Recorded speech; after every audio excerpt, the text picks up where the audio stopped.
ॐ ब्रह्मानन्दं परमसुखदं केवलं ज्ञानमूर्तिं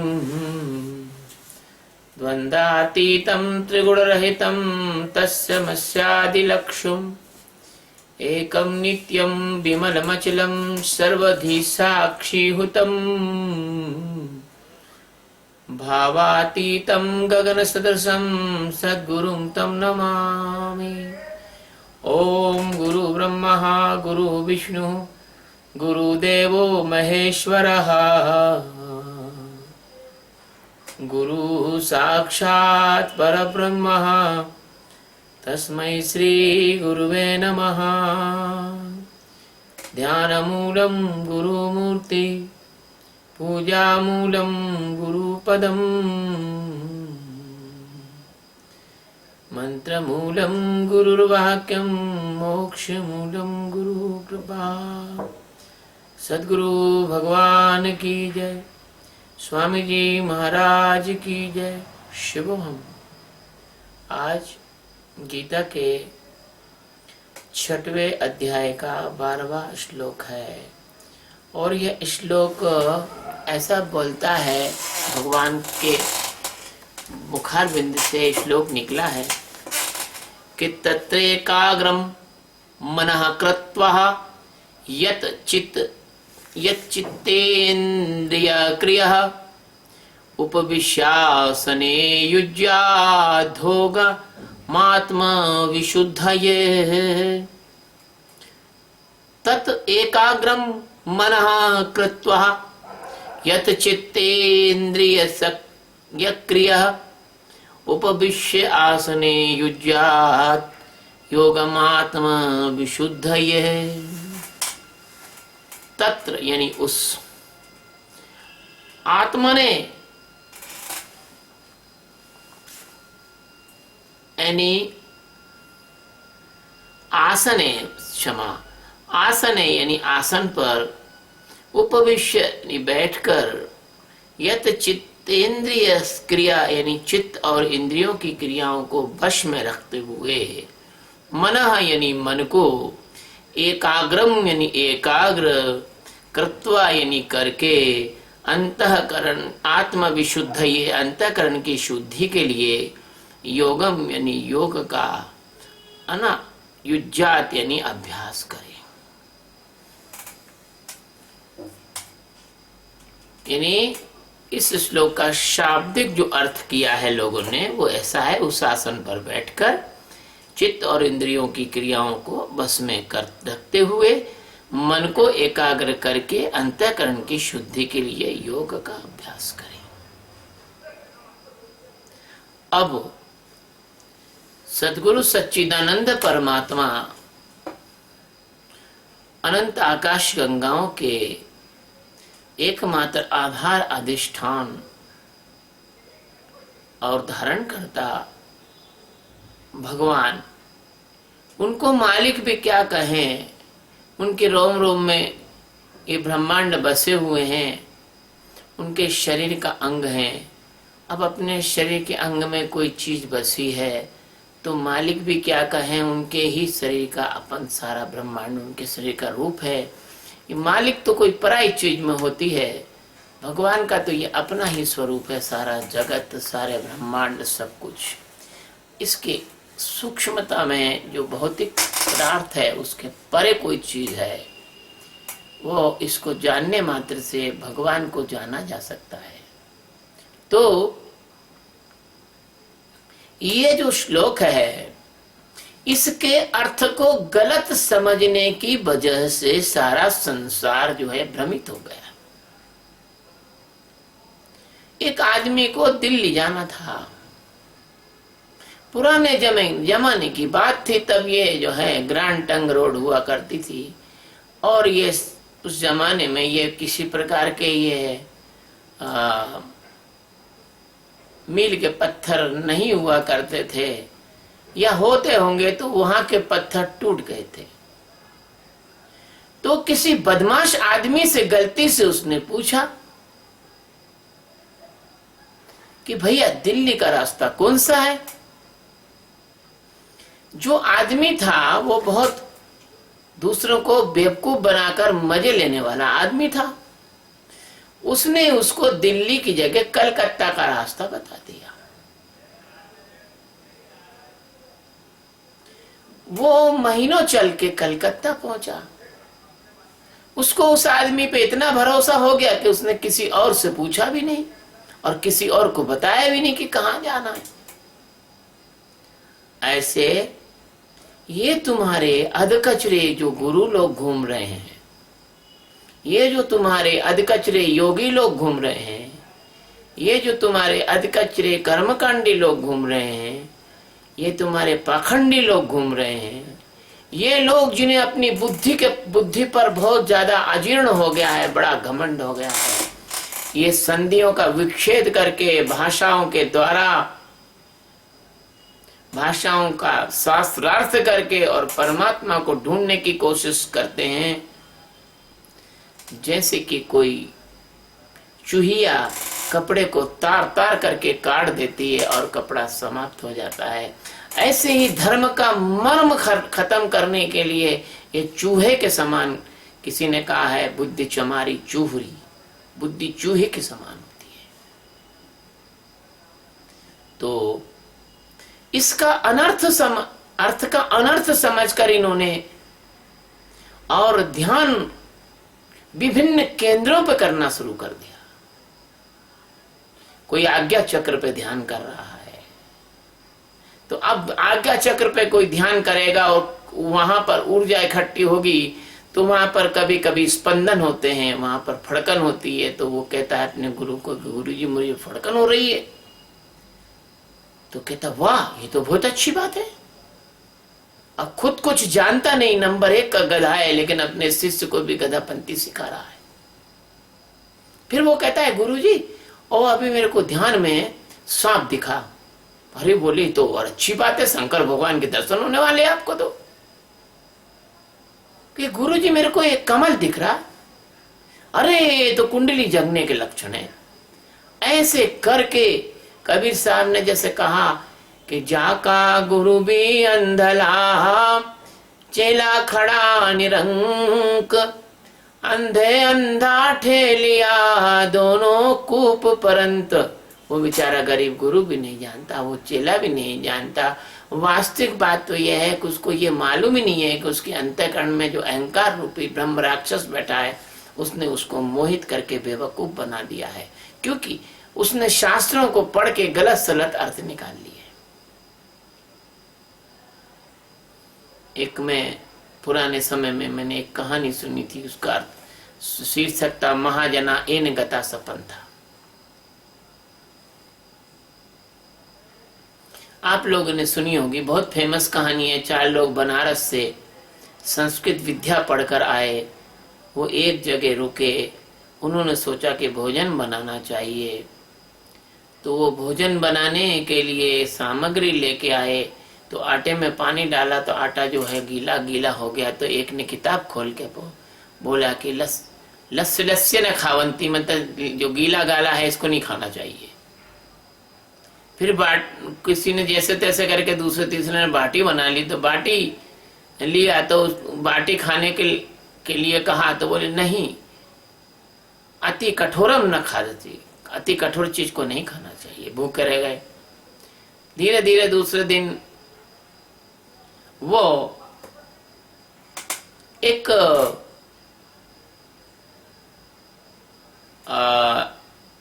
शमशान में गधा चल रहा था। उस गधे को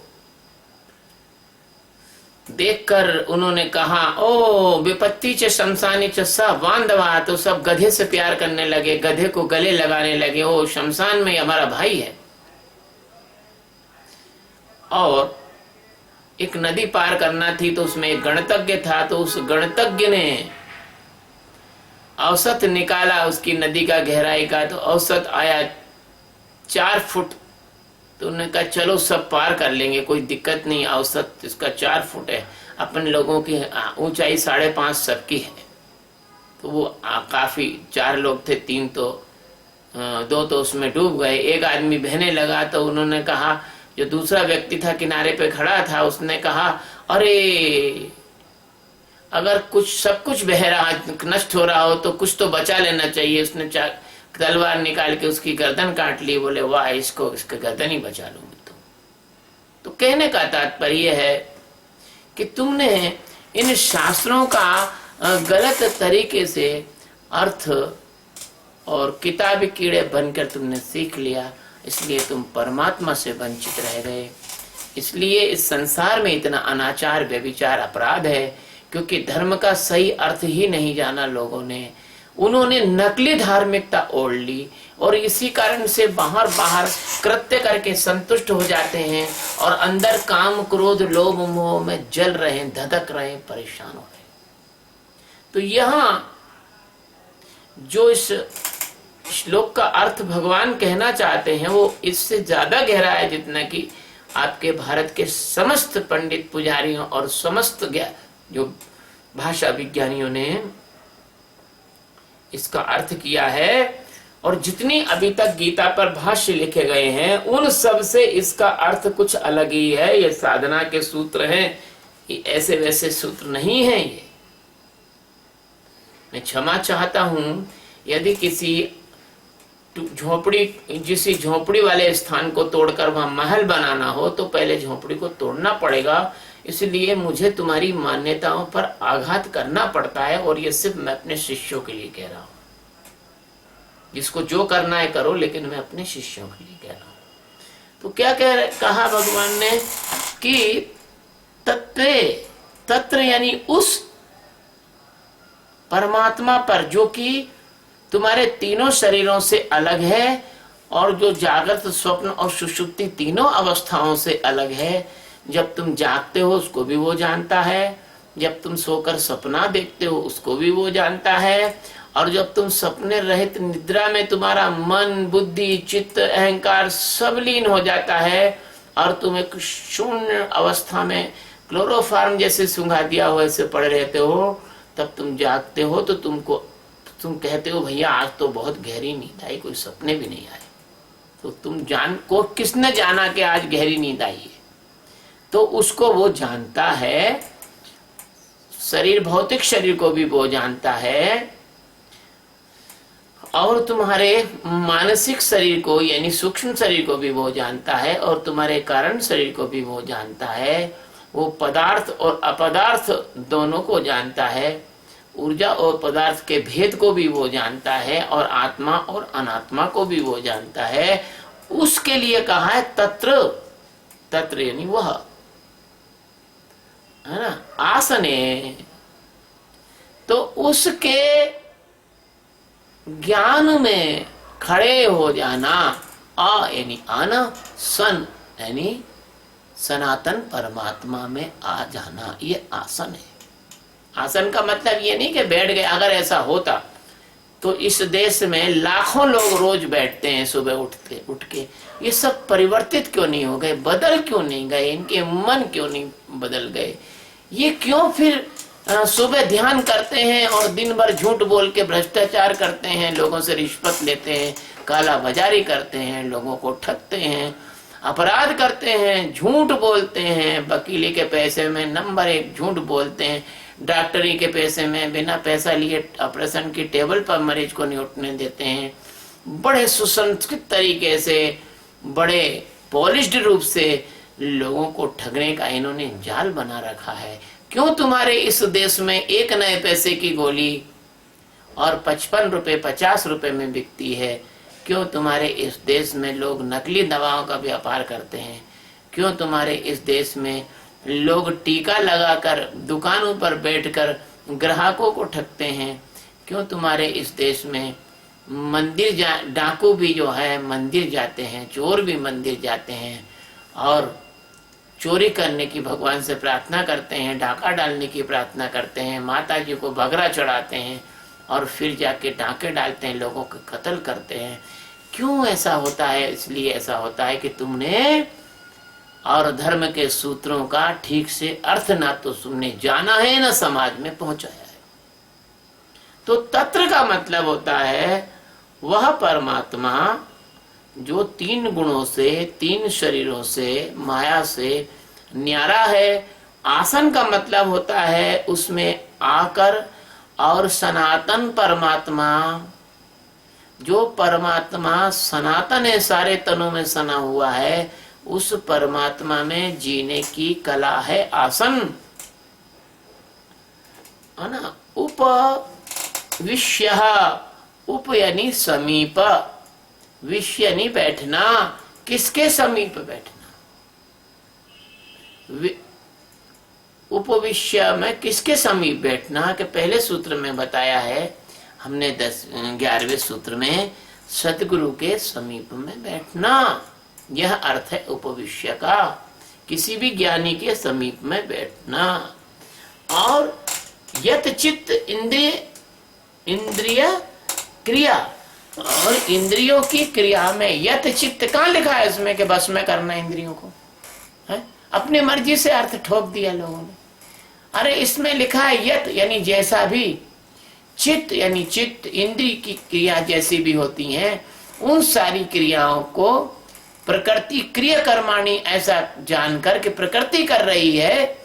आप जिसका डाइजेशन खराब हो जाए वो भोजन नहीं पचा सकता, किसी को डायरिया हो गया ना, वो उस डायरिया पे बिना दवा के कंट्रोल नहीं कर सकता है, बिना के उसके के।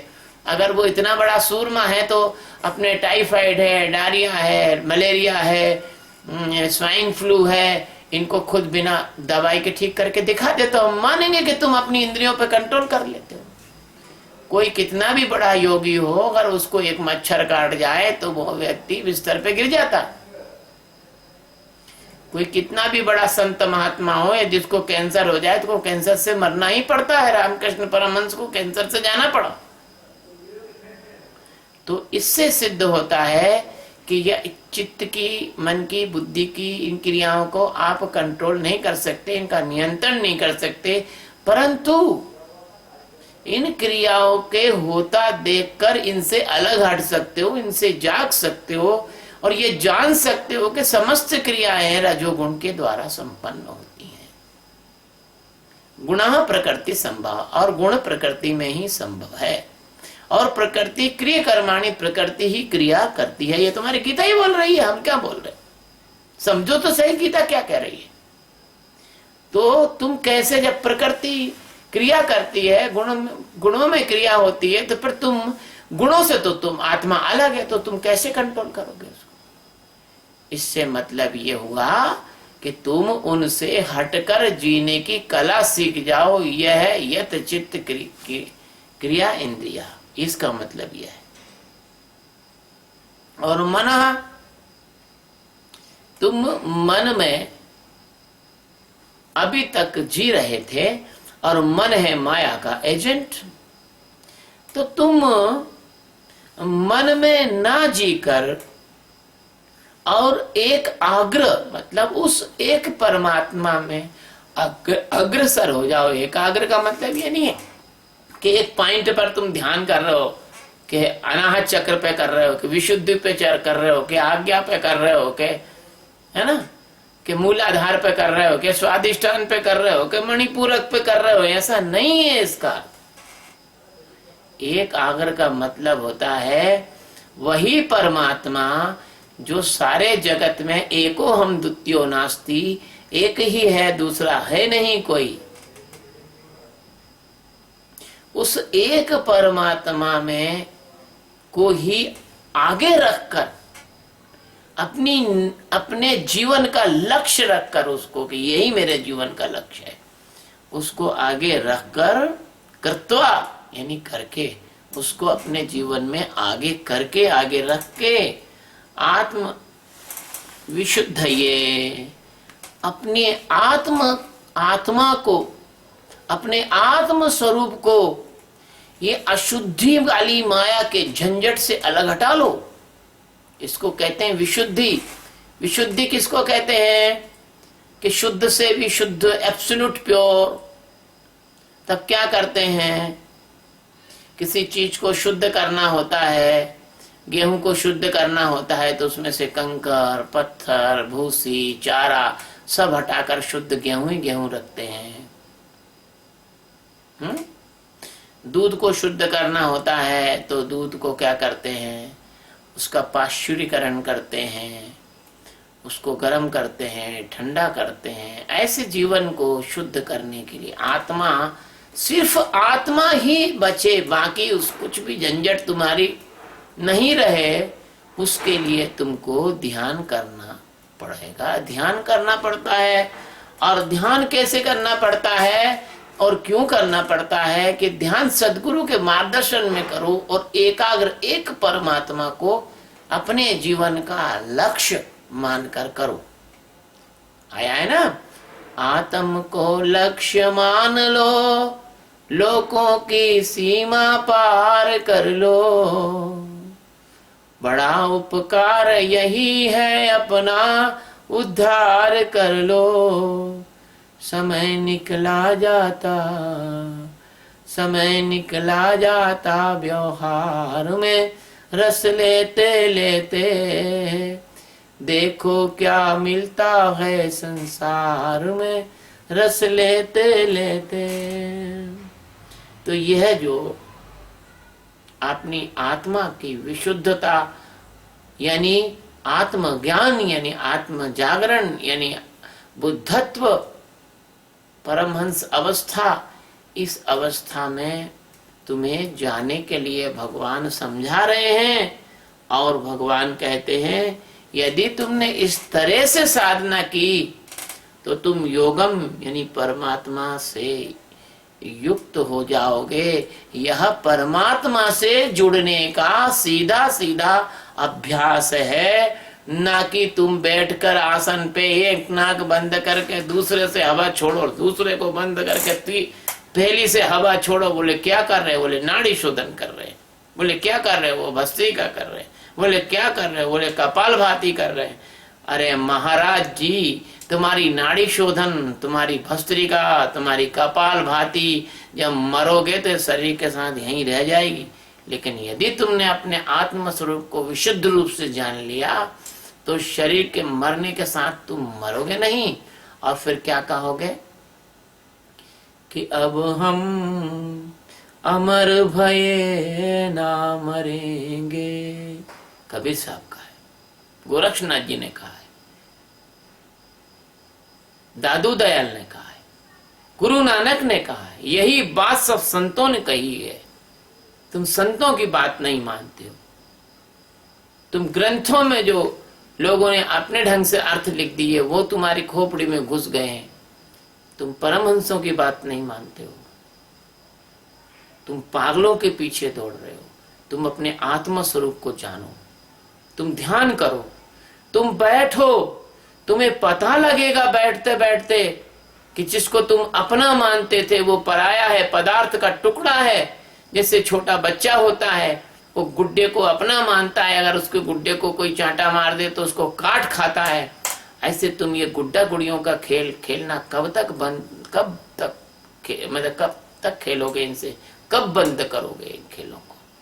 ये माया का जो सारा जंजाल है, ये गुड्डा गुड़ियों का खेल है। और तुम छोटे बच्चे हो, और मैं तुम्हें जो है छोटे बच्चे से युवा और युवा से प्रौढ़ बनाना चाहता हूँ और परमात्मा के जगत का एक महानतम प्रबुद्ध बनाना चाहता हूँ। देखिए, संसार में कुछ तरह के वृद्ध होते हैं। एक होता है धन वृद्ध, उसके पास धन बहुत होता है तो लोग उसका धन के कारण सम्मान करते हैं, है ना। एक होता है आयु वृद्ध, वो उम्र में बड़ा होता है, कहते भैया उम्र में भाई वो बड़े हैं, चलो उनसे पूछ के आए क्या करना चाहिए, अनुभव उनको। एक होता है समाज वृद्ध, जो छोटा भी रहता है, जैसे कोई एमपी बन जाता है, मेंबर ऑफ पार्लियामेंट बन जाता है, वो भले ही छोटा है, 28 साल का है, लेकिन उसके सामने अच्छे अच्छे लोग जो है उसके सामने नमस्कार करते हैं, उसकी बात को सुनते हैं, उसकी बात को इज्जत देते हैं। एक ऐसा होता है कोई 22 साल का लड़का कलेक्टर हो जाता है, उसके सामने 58 साल का क्लर्क जब फाइल लेकर आता है तो वो खड़ा रहता है, कलेक्टर उसके सामने बैठा रहता है। ये होते हैं, ये होता है पद वृद्ध। और एक होता है ज्ञान वृद्ध, जिसको बहुत सारा जानकारी और ज्ञान होता है, उसको समाज में बड़ी इज्जत से, अरे ये तो ज्ञान वृद्ध है, सब जानता है कि भैया चलो इनसे पूछें कि कंप्यूटर में गड़बड़ी हो गई है, तो कंप्यूटर का जानकार है वो, उसको कंप्यूटर का ज्ञान वृद्ध है। मकान बनाने का जानकार है, मकान बनाने का ज्ञान वृद्ध है। वो पुस्तकों का ज्ञान वृद्ध है, कोई डीन है, डीएससी है, कोई मतलब जो है डॉक्टरेट कराने वाला गाइड है। अरे तो भैया बहुत बड़े आदमी हैं, लेकिन तुम आखिरी वृद्ध को नहीं जानते। वो होता है परमहंस, वो सबसे वृद्ध होता है, यानी सबसे ज्यादा जानकार होता है। इसलिए ये जो भगवान ने कहा कि भैया ये योग का अभ्यास है कि परमात्मा से कैसे जुड़ा जाए। अब नाथ संप्रदाय में हम रहे तो हमसे लोग कहें वहां, अरे भाई गीता का 6ठा अध्याय पढ़ो, उसमें अपने सारे योग के बारे में आया है। तो पढ़े, हमारे दिमाग में तो आए नहीं समझ में कि यार इसमें योग का क्या आया है। इसमें तो अभी ऐसे बैठ जाओ और एकाग्र कर लो, ऐसा आया हुआ है। और वो सब उसी के चक्कर में पड़े हुए है ना। तो जिसकी जैसी योग्यता होती है, गुरु कभी कभी उसको वैसी उसको पोटली खोलता है। लेकिन मैं एक ऐसा गुरु हूं कि तुम्हारी योग्यता अयोग्यता सबको एक तरफ ताक में रखकर तुमको अंतिम बात बता रहा हूं। बात को मानो या ना मानो, अगर तुम्हें परमात्मा को पाना है तो तुम्हें बस यही ध्यान करना पड़ेगा। कौन सा? मेडिटेशन ऑफ अवेयरनेस, साक्षी का ही ध्यान तुम्हें करना पड़ेगा। मेरे मित्र वेदांतानंद ने लिख दिया कि दिल्ली का शिविर है, भगवान से मिलिए। तो पहले तो हमने सोचा कि भगवान से मिलिए तो लोग सोचेंगे कि तो खुद भगवान हो गए। नहीं, ये सारे शास्त्र, उपनिषद, गीता, रामायण, सब कुछ भगवान से मिलिए का मार्गदर्शन कर रहे हैं कि भगवान से कैसे मिला जाए। इसलिए दिल्ली का शिविर भी भगवान से मिलने का मार्गदर्शन होगा। और रोज जो हम प्रवचन दे रहे हैं वो भगवान से मिलने का ही मार्गदर्शन कर रहे हैं। कोई शैतान से मिलने का मार्गदर्शन नहीं कर रहे हैं तुमसे, कोई अहंकारी बनाने के लिए मार्गदर्शन नहीं कर रहे हैं तुम्हारा, कहीं किसी नाटक नौटंकी में किसी से मिलने के लिए बात नहीं कर रहे हैं। तुम्हारे अंदर जो परमात्मा विराजा है आत्म स्वरूप में, उस आत्म स्वरूप में परमात्मा को, तत्र यानी उस परमात्मा को जो सारे जगत में हर तन में समाया हुआ है, उसमें कैसे हम पहुंचे, उसमें अपना आसन कैसे जमाए, उसमें अपनी जगह कैसे बनाए। और मन बुद्धि चित्त ये इंद्रियां हैं, इन इंद्रियों की क्रियाओं में अपना कर्तापने को कैसे हम भ्रम में पड़ गए, हमने अपने को कर्ता मान लिया है। इनकी क्रियाओं को देखकर हम ये जाने कि तो प्रकृति कर रही है, हम नहीं कर रहे हैं। भोजन करते हो, अपने आप भोजन पचता है, अपने आप नींद आती है, अपने आप उबासी आती है, अपने आप सब होता है। तुम्हारे करने से क्या होता है ये बता दो। तो इसको अपन ठीक से होश पूर्वक जाने। और मन को जो इधर उधर भाग रहा है, वासना में, विषय में, माया में, इंद्रियों में, स्त्री में, पुरुष में, धन में, बच्चों में, परिवार में, यहाँ वहां भाग रहा है, इस मन को एक परमात्मा के जानने के मार्ग में सबसे बड़ी बाधा मानते हुए इस मन से हटने की कला और अमन अवस्था में आने की कला अगर आप सीख सको तो इसको कहते हैं एकाग्रम कृत्वा।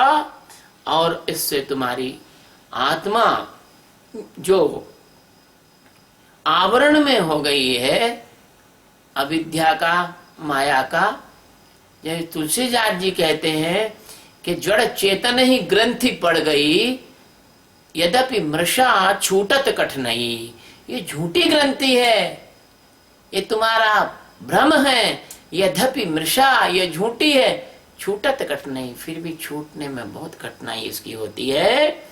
ऐसा इस ग्रंथि को, इस अज्ञान को, इस अविद्या को, इस निद्रा को, इस अंधेरे को अगर तुम इस जन्म में हटा सके तो भगवान इस शब्द को कहते हैं आत्म विशुद्ध। ये और ये जो अभ्यास भगवान बता रहे हैं साक्षी का, भगवान ने बताया है, ये भगवान का मार्ग है, मेरा मार्ग नहीं है, भगवान कृष्ण का मार्ग है।